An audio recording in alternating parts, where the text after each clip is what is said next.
I never meant for it to go this far. It started as a way to protect myself, but somewhere along the line, I became the very person I used to fear. And now they all think I'm innocent. The truth is so much worse than what they suspect. Welcome to Reddit Toxic Family Telltales channel. New episode every day. My cousin has officially gone off the rails. He's threatened to hurt my family if we don't hand over more cash. So, I'm doing something dangerous. Something that could either save us or get me hurt. I'm setting him up, and I'm not exaggerating when I say I'm risking everything to put him behind bars. But to really understand how we got here, I need to start from the beginning. My parents, yeah, they should have never had kids. I remember being 7, shivering on the bathroom floor with the flu. My face was pale, my hands were clammy, and my stomach felt like it was on fire. I begged my mom for medicine, hoping for even the tiniest bit of care. Instead, she turned on some random breathing exercise video on YouTube, leaned against the doorframe like she just solved world hunger, and told me to breathe deeply until my diaphragm expands. I remember sitting there, snot and tears streaming down my face, trying to breathe my illness away, like a total idiot. My dad wasn't much better. He was married to his job, not to us. So by the time I hit 16, I was the stereotypical emo kid, the kind people assume shop exclusively at Spencer's or Hot Topic. And honestly, that black eyeliner and loud music were the only things that made the loneliness bearable. I was an only child, no friends, just me, my cat, and my headphones turned up loud enough to drown out reality. Then came my 18th birthday. I got a WhatsApp message from my aunt. Just a simple happy birthday red heart. Felt so random. I didn't even know what to say, so I just reacted with a heart emoji. I had no idea that tiny reaction would change everything. One conversation turned into another, and before I knew it, she'd invited me to stay with her family in Pennsylvania. And here's the thing, she was genuinely kind. Not the fake polite kind. I mean the type of person who sits on park benches and writes sweet poems about strangers passing by. Her husband, my uncle, greeted me with a smile that actually reached his eyes. And my 2 cousins? They showed me around the city like I was their sibling. They bought me ice cream, paid for my bus fare, pointed out their favorite hangout spots. For the first time in my life, I felt wanted. Loved, even. That night, I fell asleep smiling. But at 2 a.m., everything changed. The front door slammed open so hard it rattled the walls. Heavy footsteps stomped down the hallway, straight into my aunt and uncle's room. Then came the crash of glass hitting the floor and a low, threatening voice. "Gimme $50. I thought we were being robbed. I was ready for my uncle to grab a bat or something. Instead, I heard his tired, familiar voice. "We already gave you 70 this week, Trent. That's over the limit." Then came the sound of something shattering, a shelf hitting the ground, and my aunt's voice, trembling. Okay, we're paying it now. Please just leave us alone." That's how I met Trent, my older cousin, a 30-year-old parasite with a routine. Every night, he'd leave around 8 p.m., drink himself senseless on his parents' dime, then storm back home to extort more. At first, I told myself it didn't matter. Anything was better than the cold, loveless house I'd grown up in. Plus, Samuel and Daisy swore he'd never touch me. But the deeper I got into their lives, the uglier it became. I started noticing things, like the night I went on a late walk with my uncle. As he stretched, I saw the dark purple bruises blooming across his stomach. My stomach dropped. He didn't even try to lie. "Trent did it," he said quietly, like it was no big deal. Then he showed me his phone. Message after message. Trent had sent him things like, "You'll die alone. You don't care about anyone but yourself. Worthless piece of. I'll make your life so bad, you'll wish you were dead. I'll shatter your kneecaps so you can't walk again." All because my uncle wouldn't give him $5 more. In the following days, I learned everything. Trent had hit my aunt. He'd threatened my cousins. And the worst part? The cops didn't care. "Since it's always at home," my uncle explained bitterly one night, "he's not considered a public threat, so they won't do anything." That sentence stuck with me like a thorn. The next day, I walked straight up to Trent and suggested we take a walk. I told him I'd buy him some weed, the perfect bait. And halfway down the busiest street in Pennsylvania, I turned to him and said, "You know, dude, you're kind of a joke. You're 30, living off mommy and daddy, and I make more than you at 20. LMAO. His face twisted, rage sparking like gasoline hitting fire. I kept going, "You're just an addict blaming everyone but yourself." And then bam, I was on the pavement, choking. He kicked me so hard I tasted blood, couldn't breathe. But then sirens, bright red and blue lights. In just 2 minutes, the cops were there, and Trent was cuffed. It worked. I'd gotten him to attack me in public, and the system finally had to take him seriously. But what I didn't expect was that he'd be out in 2 weeks. Overcrowded jails, good behavior, and the entire time he was inside, he made it clear to his cellmate that he wanted revenge. "The prosecutor told us he blames you entirely," she said over the speakerphone. Her voice was low, serious. "He doesn't think he did anything wrong. In his mind, you tricked him. He wants to make you pay." And I'll never forget the look on his face during that second arrest. Pure, venomous hatred. He'd violated the emergency protective order by sitting in a corner booth at the coffee shop where I worked. Didn't speak. Didn't move. Just stared at me with dead, empty eyes. I was shaking so badly I dropped 3 cups before my manager sent me home. The cops arrested him outside, but the message was loud and clear. He could find me. The judge gave us a restraining order. He couldn't come within 500 feet of any of us. He had to wear an ankle monitor. And yeah, that sounded good on paper. But paper doesn't stop monsters. That night, my aunt squeezed my hand across the kitchen table. "At least he can't come near us now," she whispered, her fingers trembling. But I couldn't shake the knot in my stomach. The rain tapped against the window like an uneasy rhythm. The house felt cold, fragile. I stirred my tea, watching the tiny whirlpool form, and thought, one piece of paper wasn't going to protect us from Trent. And deep down, I knew this wasn't over. 2 days after the court hearing, my phone rang. It was my boss from the coffee shop, the same place that had thrown me under the bus when someone predictably had set up fake social accounts in my name and posted vile, racist garbage. I still remember that humiliation like a slap. Being pulled into the back office, printouts shoved across a desk, the manager refusing to look me in the eye. I tried to explain I really did, but seeing screenshots of accounts with my face and my name screaming disgusting stuff felt like a verdict. They let me go right then and there. But on that call, her voice was different, softer, a little apologetic. "We've been looking into it," she said. "Some co-workers went to bat for you. They pulled timestamps, traced the accounts, they were brand new. They can't be yours. Your job is still here if you want it." I don't think I've ever wanted anything more in that exact moment. Relief flooded me so hard my eyes stung. "Thank you," I said, and meant it with everything in me. It wasn't just about the paycheck. It was the feeling of being defended, of not being completely abandoned. People who barely knew me had chosen to stand up for the truth. That mattered. For about a week, things quieted. The deliveries stopped. No more dead flowers on the porch. No mutilated teddy bears left like some horror prop.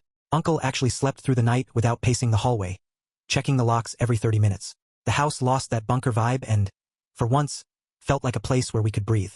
Daisy even picked up her guitar again. The soft strum of chords filling the living room while the rest of us pretended to read or watch TV. We savored it like a fragile truce. Then Daisy found the little black USB stuck under her windshield wiper after school. At first it looked like nothing. A tiny rectangle that could have been anything. She turned it over, puzzled, calling us over like she'd found a coin. Against my gut, she plugged it into her laptop. I should have grabbed it from her hands, but curiosity had already won. She clicked. Pictures flooded the screen. Hundreds of them. Daisy at the bus stop, Daisy at the mall, Daisy walking home, Daisy laughing with friends. And then, a sickening few of her sleeping, the flash catching the soft, unguarded shape of her face through her window. Some photos were taken from far away with telescopic clarity. Some scarily close, like whoever had taken them had possibly been in her yard. The sequence kept loading and her face went from confused to pale hot terror. "He's been watching me for months?" She breathed, voice small, like she was trying to shrink into herself. She slammed the laptop shut and bolted to the bathroom. We heard the sound of retching a second later. We called the police because what else do you do? But the police said the thing we already suspected, without concrete proof tying the USB to Trent. There wasn't much they could do. Photos taken in public aren't automatically illegal, and the bedroom shots were too blurry to meet the threshold the officer needed. He sympathized. He meant it. But he was also stuck behind the same frustrating rules we were. The restraining order only worked if we could prove he was the one violating it. That night, a sound woke me up. The soft, deliberate rasp of nails across glass. My heart slammed so hard I thought it would burst out of my chest. Frozen, I pressed my cheek to the pillow and listened as a shadow slid past the window. It wasn't a branch tapping in the wind. This was intentional, a staccato scratch like someone scolding the night. I waited, too scared to move, convinced the noise would come back and the house would erupt into chaos. When I finally forced myself up, knees wobbling, I peered into the dark. Nothing. Silence. For a moment I wondered if I was still half asleep, if stress was making monsters out of shadows. In the morning, the proof was there. 4 parallel gouges on the outside of the window frame. Too high for a raccoon. Too neat to be random. I ran my fingers along the splintered wood, feeling the roughness where paint had been scraped off. That was all it took. The physical evidence turned the feeling in my chest from paranoia into a cold, settling dread. "We need a security system," I said to Uncle over breakfast, pushing my toast away because my appetite had flown. The morning light made everything look innocent, but the sunlight couldn't touch the knot in my stomach. He looked older than he had a month ago, lines etched deeper in his face. "I've been saving," he replied slowly. "We'll get it next week." He sounded tired in a way that made my chest ache. The idea of waiting felt impossible. We didn't make it to next week. Walking home from my shift that evening, the smell of espresso clinging to my coat, a car eased up beside me. A dark sedan, windows too dark to see who was inside. My skin went cold. The car matched my pace, inching along the curb as if timing my footsteps. The window rolled down and a man I'd never seen leaned out. Hollow eyes, a sneer I knew too well. He wasn't Trent, but something about him was Close enough. Older, with a patchy beard and a scar through his brow. Another figure hunched in the passenger seat, face in shadow. "Hey!" The man called, voice venom slick. "You're the one who got Trent in trouble, right?" His smile was all teeth, no warmth. "He says he's thinking about you. Says you'll get what's coming." The words landed like gravel in my stomach. The car crawled beside me like a predator circling, until I couldn't take it anymore and ran. I gripped my keys so hard the metal bit into my fingers. Pain that helped me focus, helped me keep my legs moving until I was inside, slammed the door, and leaned against the wood like it might hold me up. That night we had a family meeting around the kitchen table. The bright overhead light cast everyone's worry in hard relief. We pulled chairs close because being near each other felt like a small defense. There was a notepad full of plans, alarm systems, lawyers, emergency contacts, lists of who would grab what and where to run. Uncle said he'd been talking to a lawyer about getting Trent committed for psychiatric evaluation if we could show he wasn't taking meds. It's a big, ugly move, and we all knew it. Involuntary commitment is serious and it fractures things that might have been reparable. But by then, repair felt like a word from a different life. "He'll fight it," Samuel said, jaw tight. The baseball bat that used to sit behind his door was now a permanent fixture beside his chair. "He won't agree to any treatment." "He might not get a choice," my uncle said, palms flat on the table. "If we can document the violations, the restraining order, the surveillance, we have a shot." The lawyer had said documentation could tip the scales. And that's when the guilt hit me like a physical weight. Everything felt like it was my fault. If I hadn't egged him on, if I'd kept my mouth shut, would any of this have happened? Would the family have stayed on its fragile, miserable path instead of exploding into chaos? I looked down at my own hands and felt small, trapped under the consequence of my own choices. My aunt reached across the table and squeezed my fingers. Her touch was steady, a lifeline. "No," she said softly, eyes fixed on me. "This has been going on for years. You did what we were all too scared to do. You stood up when no one else would." Her voice carried the tiredness of someone who had made 1,000 excuses, then realized excuses are just a way of giving up. "We enabled him. We hoped.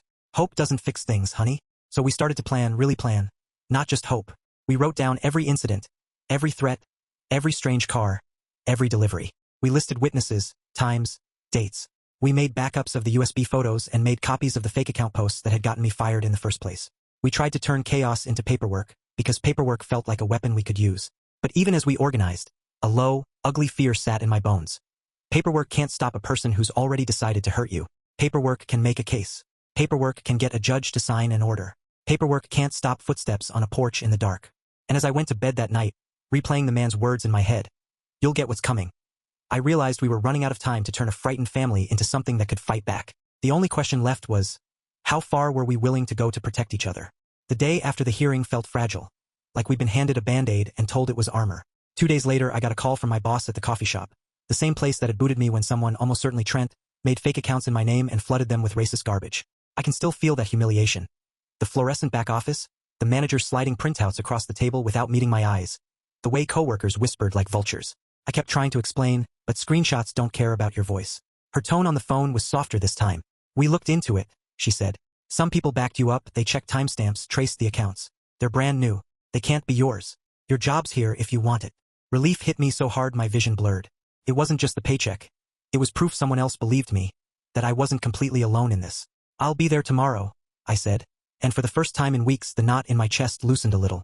For about a week, the house felt less like a fortress and more like a home. The dead flowers stopped appearing on the porch. No mutilated toys left as warnings. Uncle finally slept through the night without pacing the hallway every hour. Daisy picked up her guitar and played soft songs in the evenings while we pretended the TV was interesting. Those tiny normal things tasted like a miracle. Then Daisy came home and found a little black USB stick tucked under her windshield wiper. She called us over, turning it in her palm like it was something silly someone had dropped. Against my gut, she plugged it into her laptop. I'd wanted to stop her. I told her to let me check it on my old computer first.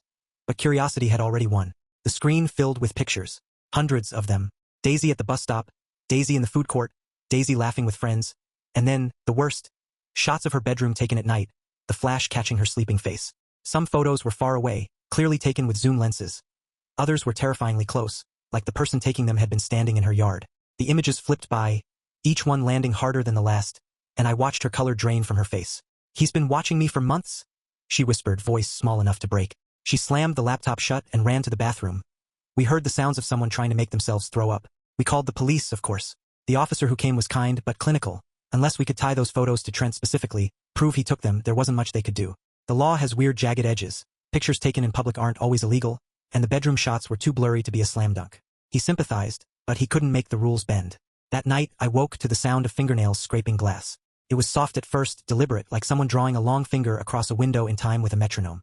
I froze, every muscle welded into place, and the sound stopped. When I finally forced my legs out from under the covers the next morning, there were 4 deep gouges in the window frame. Parallel, brutal, splintered paint and raw wood showing through. Whoever had done it had used force. Whoever had done it had been close enough to use their nails. "We need a security system," I told Uncle at breakfast, the words tasting like necessity. He looked older the last week, like each sleepless night had carved away an hour of him. "I've been saving," he said. "We'll get it installed next week." I wanted to believe him. I needed to. We didn't make it to next week. Walking home from my shift, the coffee aroma still clinging to my clothes, a dark sedan slowed beside me. The windows were blacked out and my skin went cold. The window rolled down and a man leaned out who wasn't Trent but had Trent's same hard edge. Hollow eyes, a crooked sneer, a scar slicing through his eyebrow. Another shadow hunched in the passenger seat. His voice was oily. "You're the one who got Trent in trouble, right?" he asked, like a question that was already an accusation. "He says he's thinking about you. Says you'll get what's coming." The car matched my pace, crawling beside me like something stalking its prey. My keys bit into my palm as I gripped them. The metal calmed me and propelled me home. I ran the last block in a panic and slammed the door behind me, feeling like I'd outrun a nightmare. That night we gathered at the kitchen table under the harsh ceiling light, the glare making every shadow heavier. We pulled chairs close like armor. A legal pad sat in the middle, pages full of lists, security options, emergency contacts, evidence we could compile. Uncle said he'd talk to a lawyer about involuntary commitment if we could show Trent was not taking medication or that he was a danger to himself or others. It's a brutal step, and no one took it lightly. Commitment can break a person, but staying put while someone terrorized us could break us too. "He'll fight it," Samuel said, hands curled into fists. Samuel had started sleeping with a bat by his door and a knife under his pillow. You could see the strain in him, the way his jaw clenched or how he flinched at every car that passed. "He won't willingly go," he added. "He won't have to," Uncle said. "If we keep documenting everything, the restraining order violation, the USB, the deliveries, the men in cars, the lawyer says we have a case." He spread his hands, tired and resolute. It felt like a fragile hope, but it was something to hold. Guilt crawled over me like a rash. I baited him once. I'd driven the wedge into the family. I kept picturing the moment I laughed in his face and how quickly that had become fuel. If I hadn't pushed him, would any of this have escalated? Would the family have limped on, bruised but breathing? I stared at my palms like they might have an answer. Aunt squeezed my hand across the table and looked me square in the eyes. "No," she said, voice low and steady. "This has been going on for years. You did what we were too scared to do. We enabled him for too long." Her face was tired but clear. That steadiness mattered more than she probably knew. We started to turn the chaos into something tangible. We wrote incident after incident on paper. Times, dates, witnesses. We took copies of the USB, screenshots of the fake accounts that had gotten me fired. We tried to make a map of his behavior so we could hand it to someone with power to act. Paperwork isn't a savior, but it's proof. Proof that a judge can read and a lawyer can use. Even so, even with lists and filing folders and plans, there was a low fear that wouldn't leave. Paperwork can build a case, but it can't stop a person who's already decided to hurt you. Paperwork doesn't block footsteps in the night. That thought followed me to bed. The man's words echoed in my head. "You'll get what's coming." I lay there, staring at the ceiling, and realized something ugly. We were running out of time to make a frightened family into one that could fight back. We could buy alarms and call lawyers, but there was still a question no one at that table could answer. How far were we actually willing to go to keep each other safe? The kitchen light hummed through the thin house, and somewhere, far away and faint, a car door clicked. The next morning, I was yanked out of a restless half-sleep by frantic barking. Pepper, our sweet golden retriever who almost never barked at anything, was losing her mind in the backyard. It wasn't playful barking either. It was sharp, panicked, a kind of sound that hits a nerve deep in your chest and tells you something's wrong. I bolted downstairs to find my aunt already at the back door, one hand clamped over her mouth. Her eyes were wide, frozen on the yard. I followed her gaze, and for a split second, I forgot how to breathe.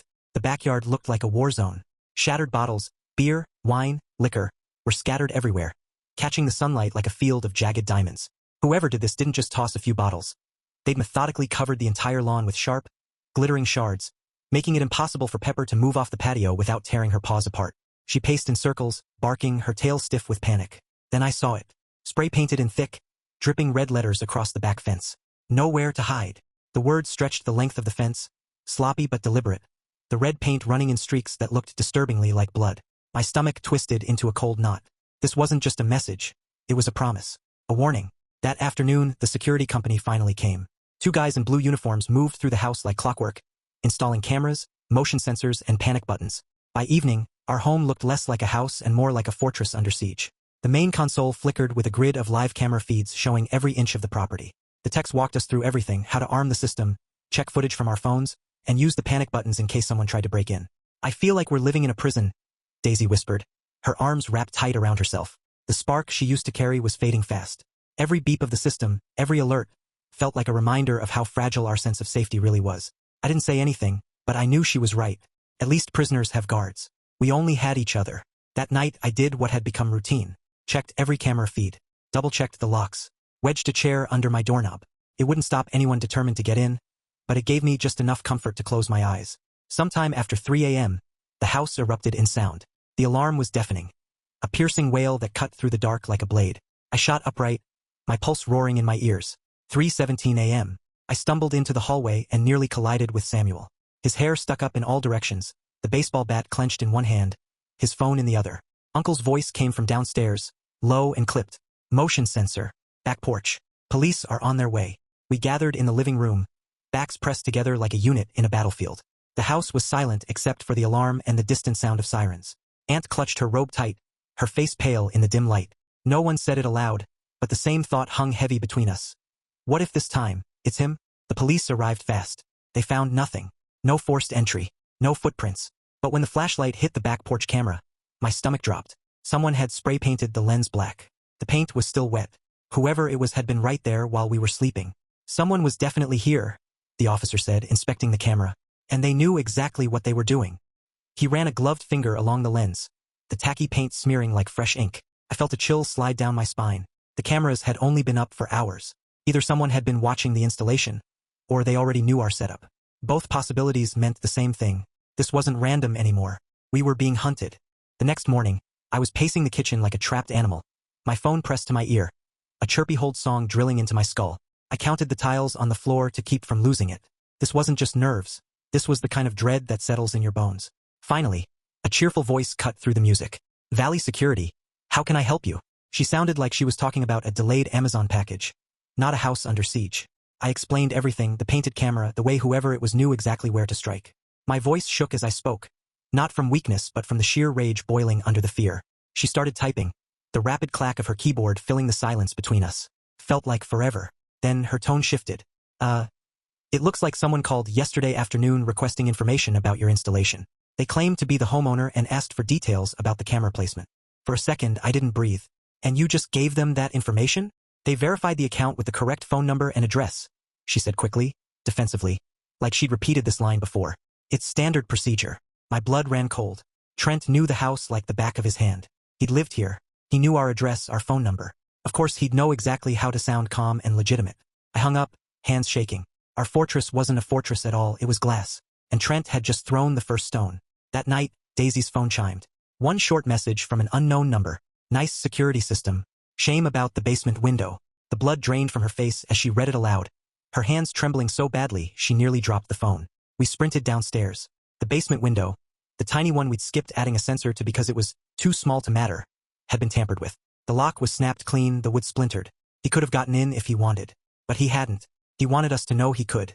Samuel's fists were clenched so tight his knuckles turned white. He's toying with us, he muttered. And he was right. Trent wasn't just breaking into our space. He was dismantling our sense of safety, piece by piece. We installed a sensor on that window that same night, reinforced it, added metal grates. The technician tried to make a joke about explosives, but no one laughed. None of us slept. We rotated shifts, watching the security feed like it was the only thing keeping us alive. Every shadow, every rustle, every car that passed outside sent spikes of adrenaline through the room. By dawn, a thought crystallized in my head like ice. This had to end. We need to set a trap, I told Uncle in a low voice. He leaned against the counter, mug of black coffee cradled in his hands, eyes hollow from too many sleepless nights. I laid out the plan. We make it look like we're leaving. Suitcases, car, everything. He thinks the house is empty. Then we catch him in the act. Uncle hesitated but then nodded. That day we turned our home into a stage. We packed bags, dragged suitcases to the car, spoke loudly on the lawn about getting away for a while. Daisy even hugged her friend and cried like we were actually leaving town. Uncle called our neighbor Phil in a booming voice, telling him we'd be gone for a bit, until things cooled down. It was all for Trent's ears, or anyone who might run back to him. That evening we drove away, only to circle the block and park behind Phil's house. After a few tense minutes we slipped through his basement, down an old flood escape tunnel that connected to ours. The space was narrow, cobwebs brushing our faces, flashlights barely cutting through the dust. Never thought we'd use this again, Phil muttered as he led us through. Inside our own basement, we split up. Samuel by the front door, Uncle by the back, Daisy and Aunt upstairs. I took the basement, each of us with a panic button in hand. The police were already briefed, ready to swoop in. The house creaked and shifted around us. Hours passed. Midnight came. Nothing. Daisy whispered through the walkie-talkie, "Maybe he's not coming." Then the alert buzzed on all our phones at once. Motion detected. Backyard. A figure in dark clothing. His walk was unmistakable. Trent. He moved straight to the basement window first. Found it reinforced. Then the back door. The lock gave way after a few minutes, and the alarm system stayed silent. He'd figured out how to bypass it. Of course he had. "Wait," I whispered into the walkie. "Let him get all the way in." Trent stepped into the kitchen like he owned the place. Calm, confident. He walked upstairs. My stomach twisted listening to him open drawers in my room. The thud of his boots above me like a ticking clock. "Now," I said. Uncle pressed the panic button. Samuel triggered the house alarm. The shriek was deafening. Trent's footsteps thundered down the stairs. The panic in his movements, a crack in his usual cruelty. He sprinted for the back door and ran straight into the waiting arms of the police. Through the basement window, the flashing blue and red lights painted the yard. Shouts, the metallic click of cuffs, the sound of Trent's angry, useless protests. For the first time in months, it wasn't us cornered. It was him. When the officers searched Trent, what they found made even the most seasoned among them stiffen. A knife in his pocket, a backpack packed with duct tape, rope, and a bottle of chloroform. The air in the room shifted when they opened that bag. Those weren't the tools of someone trying to scare us anymore. Those were the tools of someone planning something far worse. The detective didn't say much, but his jaw clenched tight, and that said enough. He was planning to wait for us to come back. I whispered, the words tasting like acid. Or worse, take something to use against us later. The reality of how close we'd come to something truly unspeakable made my stomach twist. If we'd actually left like he thought, if our trap hadn't worked, I don't let myself finish the thought. The days that followed blurred together. Endless police interviews, thick stacks of statements, hours under the unforgiving buzz of courthouse lights. We sat on those hard wooden benches for what felt like lifetimes. The evidence, though, was undeniable. The footage, the restraining order violation, the break-in, and that backpack. There was no loophole this time. No clever technicality his lawyer could hide behind. The judge's voice was firm and steady when the ruling came down. Trent was officially declared a danger to himself and others, and he was ordered to a secure inpatient psychiatric facility for treatment and evaluation. He didn't flinch, didn't cry, didn't rage. He just stood there blank, like he was staring through the walls. The prosecutor presented maps of his ankle monitor data, showing how he'd circled our home almost every night. Never close enough to trigger the alarm. Always close enough to watch, to plan. The lines on that map were like a spider web, and we'd been at the center without even knowing. I thought I'd feel relief watching them take him away in cuffs. But as the courtroom doors closed behind him, what I felt wasn't relief. It was emptiness, a kind of exhaustion that no amount of sleep could cure. Outside, the sun was too bright. People hurried past, laughing, living their normal lives, completely unaware that ours had nearly been ripped apart. "It's over," my aunt whispered, pulling me into a hug that smelled like vanilla and something floral. I held on tight. Her arms said what words couldn't. Gratitude, release, the fragile beginning of healing. That night, for the first time in weeks, I thought maybe I'd sleep. Then my phone pinged. "Enjoy your fake little victory. You'll never be safe." 13 words. Just 13. And my heart lurched right back into that familiar rhythm of fear. I called the detective immediately, my hands shaking. Within an hour, they traced the message to Marcus, Trent's loyal lapdog, the one who'd been watching us at the mall. It was a violation of Trent's no-contact order, even indirectly. Another nail in his legal coffin. The judge extended Trent's stay indefinitely. His devices were confiscated. His communication privileges stripped. Marcus was arrested too. His smirk wiped clean off his face as the cuffs clicked around his wrists. For the first time, Trent's little army started to crumble. And slowly, almost imperceptibly at first, our lives began to settle. The security system stayed. The camera lights became part of the house's background noise. Uncle still checked the locks 3 times every night. I still startled at every creak. But we were sleeping again. Eating again. Daisy brought friends over after school, their laughter echoing through rooms that had been silent for too long. The first time I heard her laugh, really laugh, something inside me uncoiled. A month later, I sat on the porch with my aunt as the sun bled orange and pink across the sky. She was scribbling in her poetry notebook again, the scratch of her pen soft and steady. A sound I didn't realize I'd missed. "Do you regret coming here?" she asked suddenly. I thought of everything. My lonely, hollow childhood, the chaos of these past months, the fear, the exhaustion, and the love. The backyard where Daisy was tossing a ball for Pepper. Uncle laughing with Samuel by the grill. My aunt's steady presence. Family dinners. Movie nights. Jokes only we understood. No, I said finally. And I meant it with everything in me. This was home. Not the house I grew up in, these people. This messy, bruised, beautiful family. That night, I brought my cat Luna into my room. Something I'd been too scared to do before. She curled against my side, purring like nothing bad had ever existed. And for the first time in months, I slept. No alarms. No pounding heart. No shadows scratching at the windows. Just sunlight the next morning, streaming through my curtains. Dust motes floating like tiny golden stars. Downstairs, I could hear the soft clatter of dishes and the smell of pancakes drifting through the house. I reached for my phone, deleted the app I'd used to bait Trent that first night, and let out a breath that felt like it had been trapped in me for months. We weren't broken anymore. We were tempered. Uncle looked up as I entered the kitchen, sliding a warm plate my way. Sleep well, I smiled. Yeah, I really did. And this time it was the truth. Thanks for watching. Today's train wreck is over, but tomorrow's ride is already on track. Subscribe so you don't miss it.